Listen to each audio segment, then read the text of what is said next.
어마어마하게 증가합니다. 이렇게. 그럼 이 호르몬이 평소에 우리한테 없던 호르몬이 확 증가되면서 나타난 증상들이 다 나타납니다. 그 대표적으로 우리가 임신했을 때 중요한 호르몬이 뭐냐면 프로게스테론이거든요. 일반적으로 프로게스테론, 에스트로겐 두 개 중에서 임신을 했을 때 제가 저번에 설명을 드릴 때 아마 그렇게 말씀드렸을 텐데 이 프로게스테론 자체가 어떻게 보면 임신했을 때 좀 안정화를 시키고 태아를 안정화시키는 이런 역할을 하기 때문에 이 프로게스테론이 우리한테 영향을 끼치는 게 되게 많아요. 그러면 커져가지고 지금 프로게스테론 하는 역할이 어떤 거냐면 임신을 유지하기 위한 호르몬인데 우리가 임신을 하면 붓죠. 붓고 좀 우울감이 있어요. 그러니까 사람이 좀 다운됩니다. 그리고 위장장애, 소화가 잘 안 되고 장 운동도 감소하고 그러니까 변비도 잘 생기고 그러는데 이게 되게 쉽게 생각하면 이렇게 되는데요. 임신을 하게 되면 저희가 여기 뒤에 여기 설명을 드리겠지만 임신을 우리가 하면 기본적으로 몸이 어떠냐면 평소에는 임신을 안 한 상태는 몸은 나를 위해서 돌아가요. 내가 이제 건강하고 내가 기분 좋고 이렇게 내가 대사를 잘하도록 내 몸이 다 돌아간다면 임신을 하게 되면 모든 게 내 자궁 내에 있는 태아에 중점이 맞춰져요. 그러면 우리 몸에서는 어떠냐면 여기에 있는 태아한테 혈류량을 많이 공급하기 위해서 밖으로 혈류량이 빠져나가면 안 되죠. 그래서 물을 가두는 거예요. 물을 자꾸 이제 가둬놓죠, 기본적으로. 그러니까 자꾸 부종이 생기는 거고, 우리가 임신을 했는데 막 에너제틱하게 막 이렇게 에너지를 쓰면 별로 안 좋죠. 에너지를 세이브하기 위해서 좀 약간 다운됩니다. 그런 것도 있고요.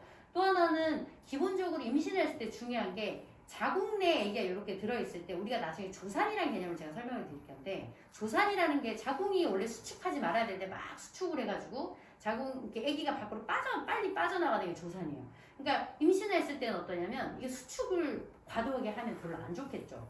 그렇기 때문에 그래서 수축할 수 있는 근육들이 이완이 돼버려요. 그러면 우리 근육들이 자궁에만 있는 게 아니라 이런 근육뿐만 아니라 제일 중에 내장에도 우리가 평활근들이 있거든요. 그럼 근육들 자체도 조금 전체적으로 이완이 됩니다. 그럼 장이 막 이렇게 짜줘야 되고 위장도 막 움직여줘야 돼. 이런 것들 자체가 다 떨어지게 되죠. 특히나 이제 점점 가면 갈수록 속쓰림 이런 증상이 나타나요. 왜 그러냐면 우리 몸이 이렇게 있으면 우리 여기 횡격막이라는 게 가운데 있어요. 그러면 여기 식도를 쫙 넘어가서 여기 위장이 이렇게 있죠. 그러면 이 횡격막이 어떤 역할을 하냐면 사람들이 말하는 그 갈매기살 그거예요. 이게 어떠냐면 식도가 쫙 내려갈 때 식도를 횡격막이 이렇게 꽉 이렇게 잡아주고 있어요. 잡아주고 있는데 우리가 임신을 하게 되면 이 근육이 헐렁헐렁해지죠. 이완이 잘 되고 또 임신을 하면 배가 이렇게 밀고 올라가니까 아무래도 압력도 세지고 음식을 또 많이 먹었어요. 그럼 여기가 잘 열려요. 그러면 위쪽에 위 안에 있던 내용물과 위산이 막 올라오겠죠. 그러니까 임산부들은 훨씬 더 이렇게 거드라 그래서 역류성 식도염 잘 생길 수밖에 없어요. 그래서 임산부 어떻게 하라 그래요? 조금씩 자주 먹으라고 그러죠. 그리고 먹고 나서 빨리 누우면 안 되겠죠. 최소 우리가 어떠냐면 요런 거드 증상을 조금 느낀다. 그러면 먹고 나서 바로 누우면 안 되고 한 최소 2시간에서 4시간 이후. 그리고 임산부들은 점점 힘들어지는 거예요. 근데 옛날에 이러지 않았는데 그죠? 그리고 그럼에도 불구하고 너무 힘들다. 특히 막달러 가면 약이 있습니다. 약을 꼭 드셔야 돼요. 왜냐하면 제가 이렇게 보면 거드라는 게 이게 역류가 되면서 식도가 자꾸 염증이 생기는데 한 번 염증이 생기면 잘 안 가라앉아요. 그럼 자꾸 반복되면 나중에 거드는 점점 식도염에서 나중에 뭐 발해식도 이렇게 안 좋아질 수 있거든요. 그러니까 그런 증상이 있으면 약 먹으면 안 되는데 참으면 안 되고 약을 먹어서 이걸 해결을 해주고 어떤 우리가 뭐 그 라이프스타일을 조금 바꿔가지고 예를 들어서 이런 거드가 생기는 거를 많이 방지를 해줘야 돼요. 이런 원리들이 어쩔 수 없습니다. 그래서 임신하는 게 어떻게 해요? 되게 힘들죠. 이게 그래요. 나를 위해서가 아니라 아기들을 위해서 다 이렇게 맞춰지기 때문에 되게 힘듭니다. 장운동 감소도 마찬가지. 그래서 임산부들은 100에 정말 한두 명 빼고는 거의 대부분 변비를 겪어요. 그리고 원래 변비가 있었다는 사람은 더 심해지고 그러니까 어떻게 해야 되냐면 변비도 훨씬 관리를 잘해줘요. 처음부터 적극적으로. 그게 되게 중요합니다. 다음 제가 보시면 그 이외에 이제 위경련이 일어난다든지 머리가 아프다든지 우리가 되게 임신하고 나면 두통도 많고 막 쓰러질 거 같고 어지럽고 그러죠. 임신하고 이렇게 몸을 이렇게 되게 뚱뚱한데 막 현기증 있고 사람들이 막 뭐 등치도 그런데 현기증 막 이러잖아요. 근데 이거는 다 이유가 있어요. 그래서 임신했을 때 현기증이 나는 거는 우리가 주의해야 될 게 몇 개 있어요. 기본적으로 우리가 임신을 했을 때 우리 혈액학을 잠깐 설명을 해드릴게요. 우리가 임신을 하게 되면 제가 아까 말씀드린 것처럼 어떠냐면 모든 것이 다국적으로 모든 에너지를 줘요. 그러면 신장에서 우리가 이렇게 피를 탁 펌핑을 하면 이렇게 머리로도 가고 이쪽으로 가죠. 평소에는 신장에서 나온 피가 어디로 많이 가냐면 머리로 많이 가게 돼 있어요. 그리고 혈압을 팍 주면 이렇게 올라가고 또 두 번째로 많이 들어가는 게 뭐냐면 장 쪽으로 혈류가 굉장히 많이 들어가 있거든요. 장이 굉장히 길고 하는 일이 많죠. 장 쪽으로도 많이 들어가고. 그런데 지금 보면 임신을 하게 되면 이쪽으로 다 혈류를 주기 위해서 어떠냐면 이쪽으로 내려가는 문을 다 열어놔요.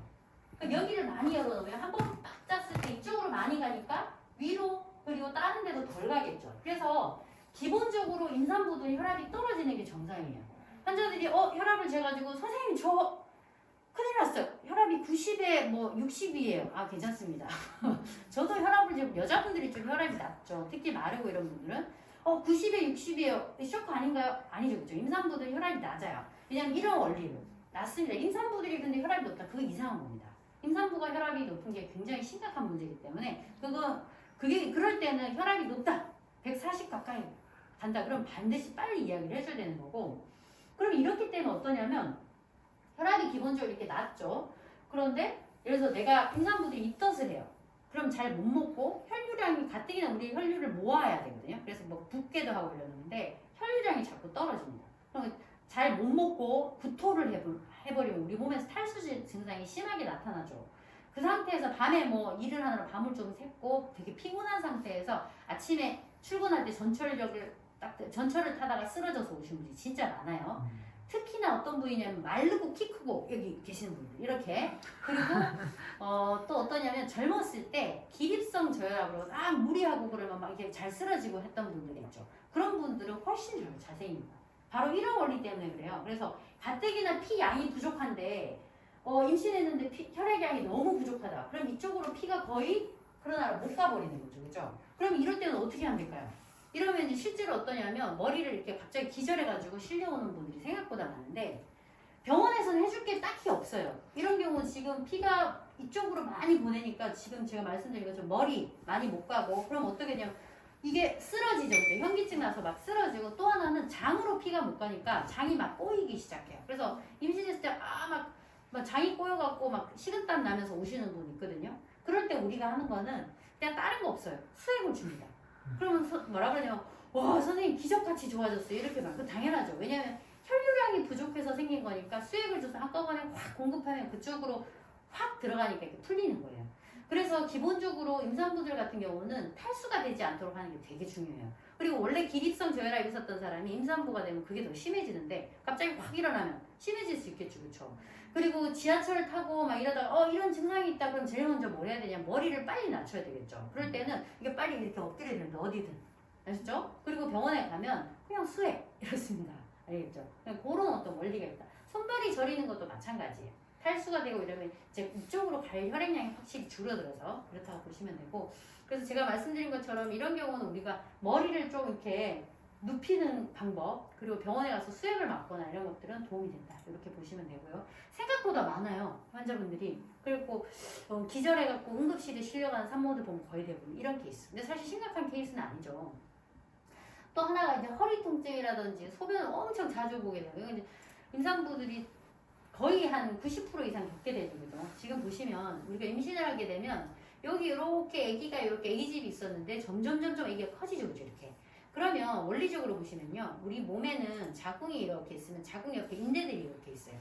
인대들이 이렇게 있고 이 자궁이랑 난소가 이렇게 몸 안에서 이렇게 덜렁덜렁 있는 게 아니라 얘가 골반에 이렇게 인대 같은 텐트로 딱 이렇게 묶여 있습니다. 그러면 원래 요만했던 자궁이 쫙 커지면 어떻게 될까요? 여기 옆에 있었던 인대들이 같이 쫙 딸려 올라갑니다. 그래서 어떤 일이 있냐면 초기에 임신을 하고 나면 선생님이 배가 콕콕 찔러요. 막 아파요. 그리고 이쪽이 아파요. 갑자기 너무 땡겨갖고 막 이렇게 와요. 그래서 막 초음파 보고 우리가 막 그러죠. 근데 거의 대부분 특별한 일이 없는 경우는 어떠냐면 이제 임산부 초기 14주까지 초기에 이제 자궁이 점점 커지고 그 다음부터는 커지는 속도가 빨라집니다. 그러면 자궁이 점점 커지면 인대가 막 땡기겠죠. 그럼 자궁이 있고 양쪽에 이렇게 있는데 여기도 땡기고 저기도 땡기고 보면 양쪽으로 땡기는 사람 별로 없어요. 한쪽으로. 왜냐하면 자궁 자체가 이렇게 커지면서 보통 싹 돌아요. 오른쪽으로 보통 많이 돌거든요.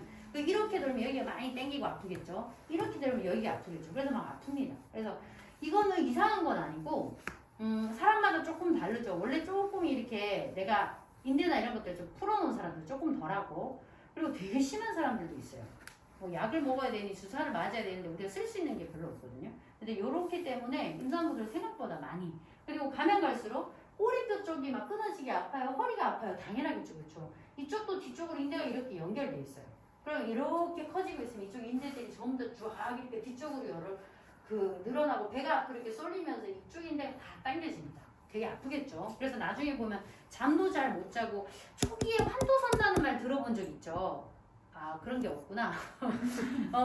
보면 그 맘카페에 보면 환자들이 막 일어나지도 못했어요. 뭐 이렇게 자다가 허리가 아파서 일어나지도 못했어요. 그렇게 이야기하면 병원에 가면 어른들이 환도 선다 이러는데 그게 뭐냐면 이렇게 인대 같은 게 늘어나는데 갑자기 늘어나니까 얼마나 아프겠어요. 그럼 우리가 긴장하죠. 그럼 통증이 조금 더 심해집니다. 그렇게 해서 보통 아파서 오는 경우가 되게 많죠. 그래서 이런 경우는 그러니까 임신하면 환자들이 많이 물어보는 게 이렇게 통증이 와요. 그럼 선생님 뭐 어떻게 약을 뭐 먹어야 돼요? 이야기하는데 우리가 쓸 수 있는 약이 없어요. 임산부들한테 쓸 수 있는 약은 타이레놀 그리고 28주 이전까지는 엔세이드라는 약을 쓸 수 있어요. 브루펜 계열 약을 아세타미노펜 말고 그런 브루펜 계열을 쓸 수 있는데 그 약도 엄마들이 별로 쓰고 싶어 하지 않아요.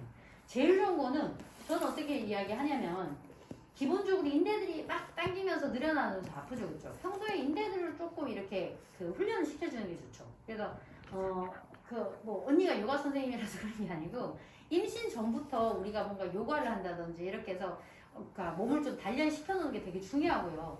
임신을 해서 이렇게 늘어날 때 우리가 기본적으로 초기에는 요가를 하던 분은 그냥 쭉 하시라고 제가 그러고 한 1, 3분기가 지나면 14주, 12주, 14주 정도가 지나면 굉장히 이제 안정기가 되거든요. 14주를 지나면 유산의 확률이 확 떨어지기 때문에 안정기가 되죠. 그럼 그때부터는 운동을 했으면 좋겠고 임산부들이 할 수 있는 제일 좋은 운동 3가지. 요가 같은 스트레칭 같은 운동이랑 그러니까 걷기, 가볍게 걷는 거 좋아요. 그리고 수영, 특히나 계속 아래로 하중을 받잖아요. 그렇기 때문에 수영 같은 것들이 하중을 많이 줄여줘요. 그러니까 그런 운동을 적절하게 잘 하시는 게 제일 좋습니다. 실제로 없어요, 방법이. 통증을 어떻게 해결할 방법이 없어요. 나중에 허리가 막 아파도 임산부들은 엑스레이도 안 찍고 물리치료도 웬만큼 잘 안 해주려고 해요. 그래서 미리미리 내가 어떻게 운동으로 미리미리 예방하는 방법밖에 없습니다. 근데 제가 왜 이렇게 이야기를 하냐면 임상적으로 제가 분만병원에서 계속 환자들한테 초기에 이렇게 교육을 시켜서 하시는 분들은 확실히 그런 것들이 적어요. 그리고 통증이 있더라도 운동을 하시는 분들은 통증에 훨씬 적응을 잘 하세요. 그런 거. 그러니까 우리가 운동을 하는 것이 나중에 분만을 위해서도 좋지만 사실 이제 앞으로 계속 통증들이 많이 생겨요. 그게 생각보다 너무 힘들거든요. 그러니까 그런 데 훨씬 도움이 된다. 이렇게 보시면 됩니다. 실제로 이제 병원에